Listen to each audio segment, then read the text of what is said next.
So Halo Infinite Season 2 is finally here. I was able to play it for most of the day, and I do actually have some thoughts now, and thankfully they are thoughts that I've written down in my little notebook here. I encourage you guys to let me know how you think Season 2 is going right now. These are initial impressions off the bat. So there is stuff that I'm sure will change as time goes on, as we get used to how Halo Infinite is right now, but here was my initial impressions of the game and how it's changed. So okay, what is the Battle Pass like right now? Well, off the bat, I noticed that the pacing of it is a lot better. The challenge system still sucks a lot, and it makes it very tedious and repetitive to get through, but the actual rewards early on are a lot more interesting, and I feel like there's a lot more that I can customize off the bat compared to Season 1. And what's also cool now is this season has a little bit more effort put into its narrative elements. Season 1's narrative elements were very weak. If you remember, it was just that tutorial and then a cutscene where the Spartan commander is saying, "It's our job to protect humanity, go play multiplayer." What was the point of the story? There is no story, it's just multiplayer. Well, now there is a bit of narrative context. So a duo of Spartans come back to the academy, and one of them has been infected by a banished AI. And this banished AI is like hacking his brain and doing bad things to his body. That may seem really bad, but actually the tone is pretty light. And I've noticed now that that seems to be a theme with Halo Infinite's multiplayer. The campaign got pretty dark in some places, but the multiplayer for the most part has been very light-hearted. And even this awful situation this Spartan is in, it's played with the assumption that everything will be fine. What happens is the Spartan commander creates a simulation of the place that they got this banished AI from, and she basically says, go play multiplayer matches on it, and maybe the banished AI will get mad and leave his head, and then we can trap it. And if you actually look at the Battle Pass, it pretty much spoils what happens. Yeah, the banished AI is a reward in the Battle Pass. It's a pretty flimsy narrative excuse for playing the multiplayer, but it's something. It's a lot better than Season 1. Now, the last Spartan Standing game mode itself,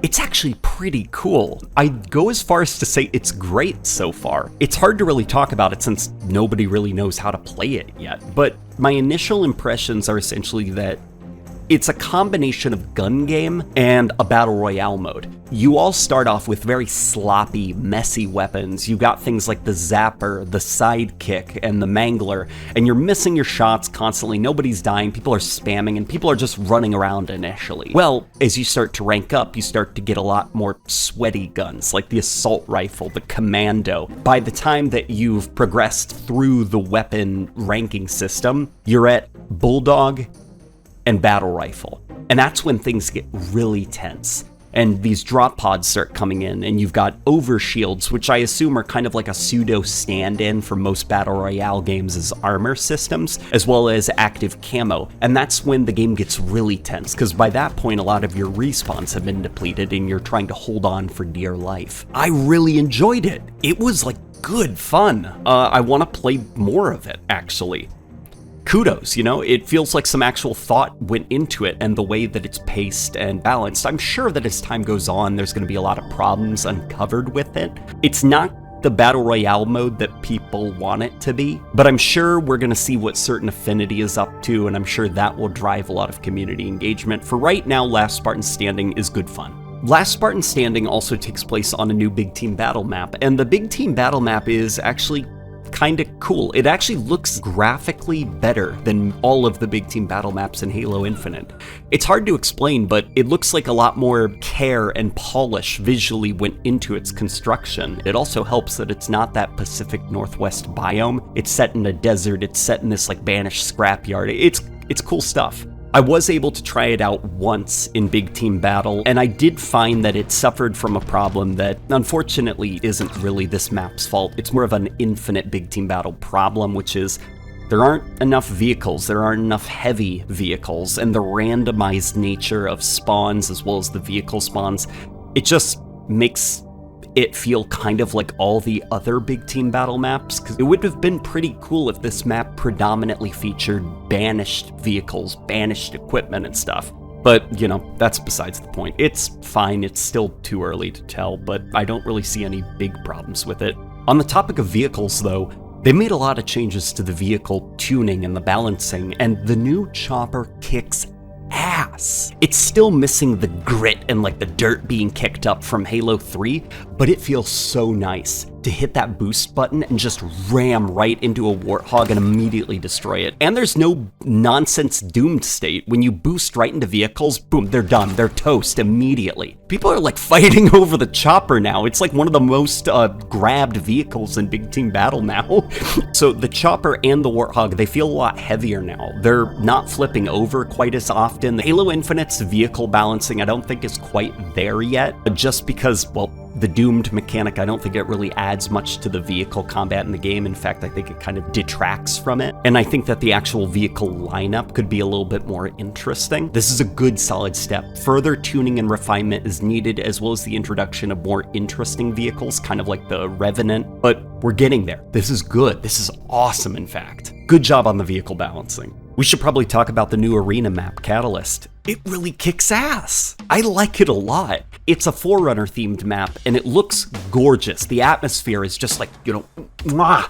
The art team has consistently knocked it out of the park when it comes to the Forerunner stuff. It's beautiful. I love the map. I love its atmosphere. And more importantly, it's fun to play on. Halo Infinite's multiplayer maps feel very scared of being too interesting. You don't get a lot of stuff like Zanzibar or Narrows in Halo Infinite, you know? But Catalyst, it feels kind of like it was ripped out of maybe Halo 2 or Halo 3. It's very vertical, it's a very tall map, and there's lots of bridges zigzagging back and forth and lots of tunnels. It's good, it's a great addition to the map roster, and as of right now, it might be my favorite map in the game just because of how, well, classic it feels. I hope that it's a sign of things to come, that we're going to get a lot less live fires and a couple more catalysts. There's also new outline options in Season 2, and they are awesome. You can turn that off now if you don't like it. The game does feel a lot different when enemies aren't like glowing and have this giant obnoxious outline all over them. What I've currently got set up is I've got like myself as kind of like a sky blue, and I've got the enemies as almost like a carrot color, and I'd actually like more color options and stuff. What's also cool is if you aim at the enemy,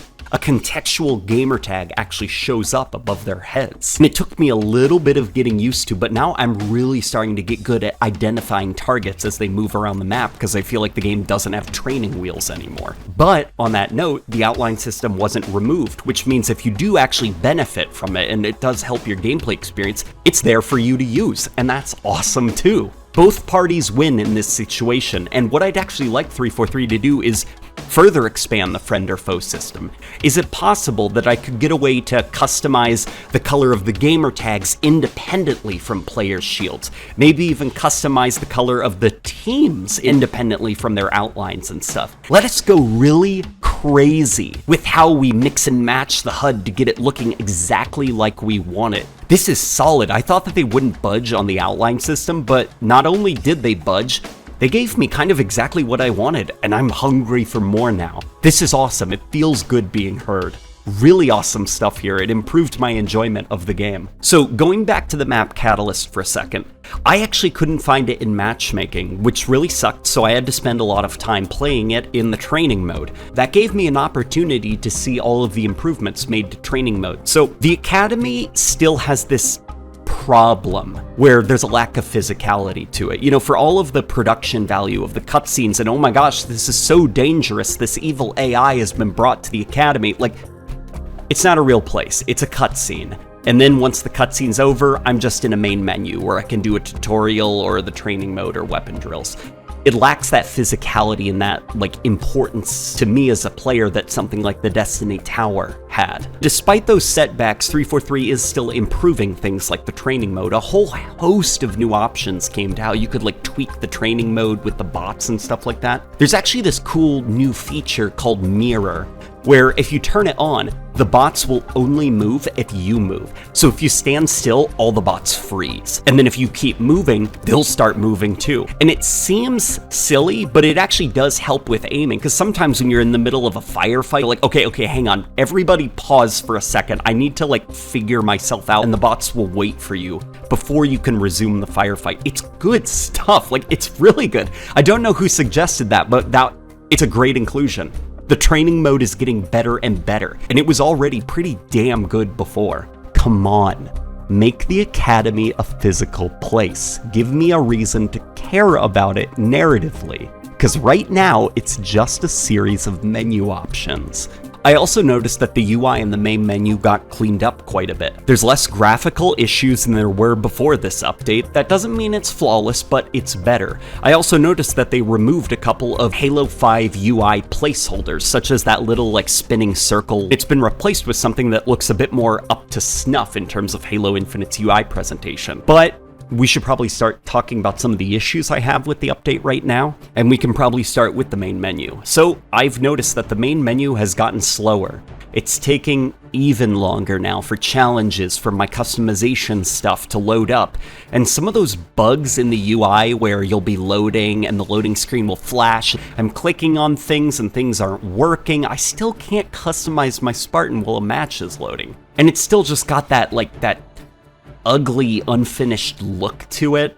The UI is slightly better than it was before, but it's also gotten slower, and it's still ultimately a kind of sloppy looking main menu. And I was hoping for more improvements to it, especially when it comes to those loading times. There's also this problem with 343 being very inconsistent when it comes to the feedback and how they respond to it. On one hand, they did great work when it came to the vehicle rebalancing and responding to people's issues with it, but on the other hand, it's like they kind of didn't read the room and just took a sledgehammer to a lot of things that the community did actually really like. So many of the bug fixes, they're calling them, feel almost like deliberately targeted attacks at certain parts of the Halo community, mostly the competitive scene as well as the speedrunning community. If you guys know Shyway, he's actually a pretty prominent member of the competitive community. He's a big icon there, and he's responsible for a lot of the depth in the game's competitive scene. He makes these great guides about skill jumps, slide jumps, and stuff like that for the game, and it's things that the community lives by. Well, most if not all of the trick jumps that he's discovered and a lot of the guides he's made,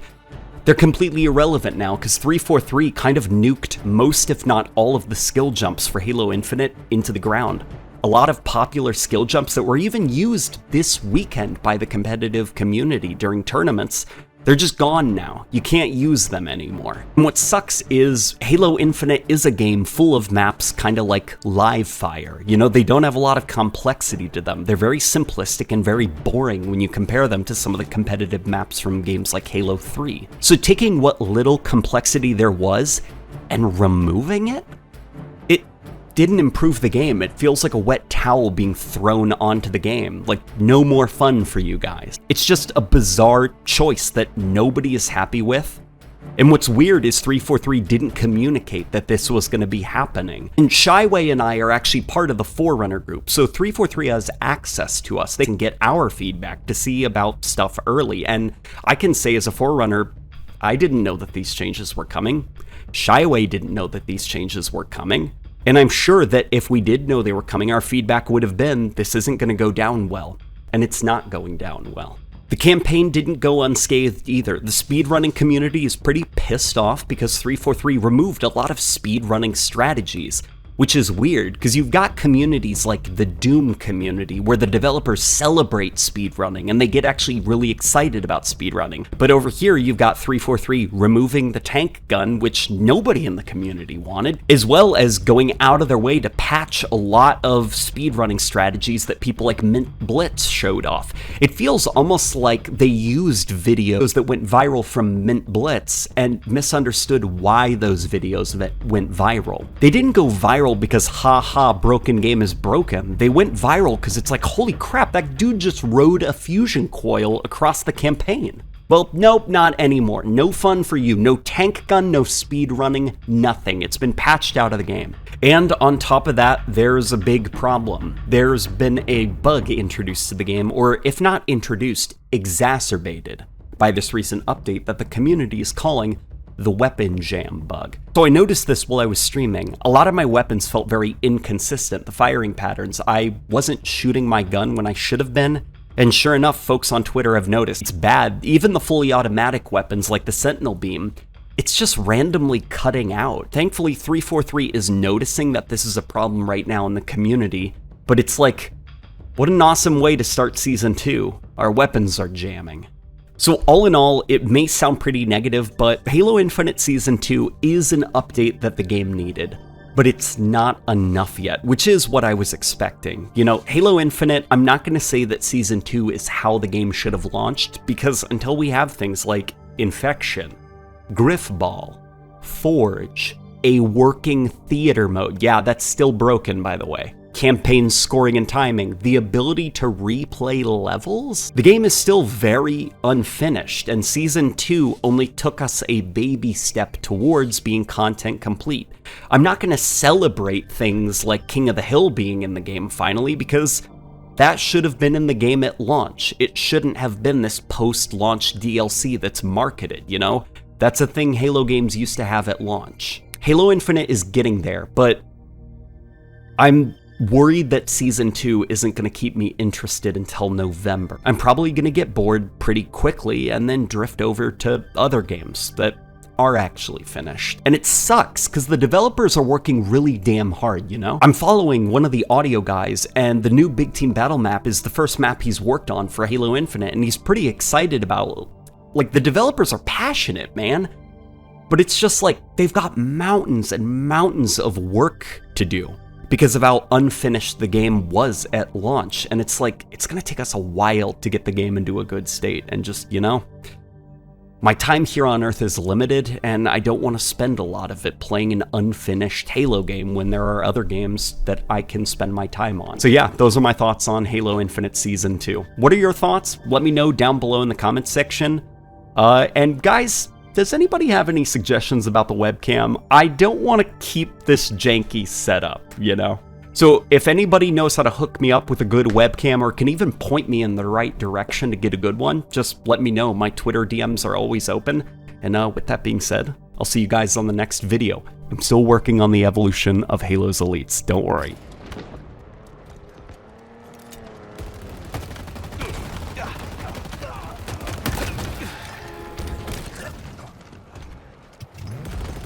Ground vehicle requisition.